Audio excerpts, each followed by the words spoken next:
The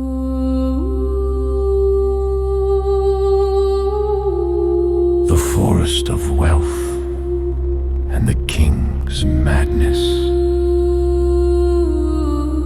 You must have heard the story of the naked king, also known as the emperor's new clothes. The naked king, a timeless parallel. Even if you haven't, it doesn't matter.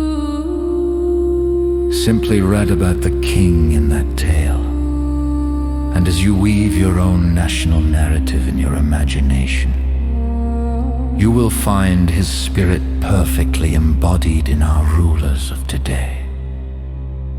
Just change the names, change the era, and change the language. The faces remain the same. At the end of the story, I will attempt to draw all those similarities myself. The forest of wealth and the king's madness. It is said that in ancient times there lived a king who oppressed his subjects and squeezed them so relentlessly, like a sugar cane, to ensure not a single final drop escaped the press. He had plundered the common people and levied taxes until he amassed such mountains of gold, silver, rubies, and jewels that he himself did not know what to do with the wealth, nor where or how to manage such a treasury. One day he gathered all the artisans in the country and roared out a command. Build for me a colossal, a very tall tree. Its trunk must be of diamond, its branches of ruby, its leaves of emerald, and its flowers of pearl. Its foliage must be so dense that not a single ray of the sun can pass through them. I mean, it must be so thick that even a sunbeam cannot root.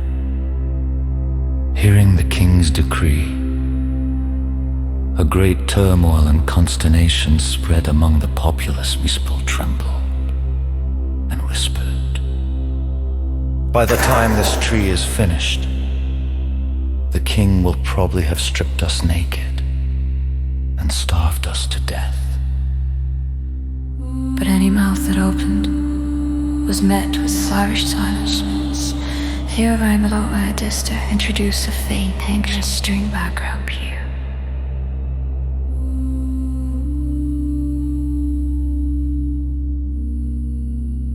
Hearing the king's decree, a great turmoil and consternation spread among the populace. Trembled and whispered,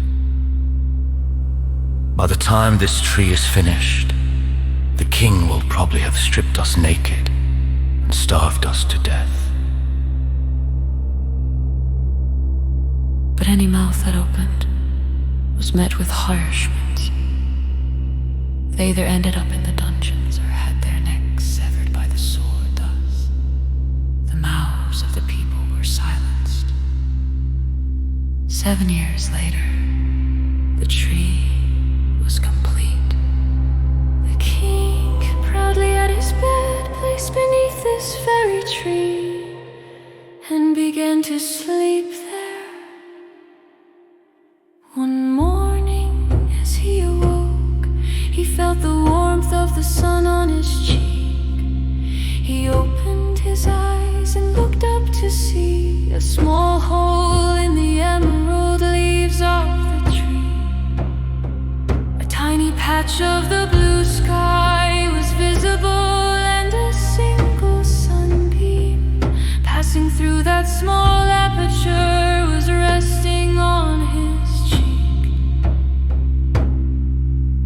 The king bellowed in a rage, shouting, "Hark! Some thief has stolen a leaf from my tree."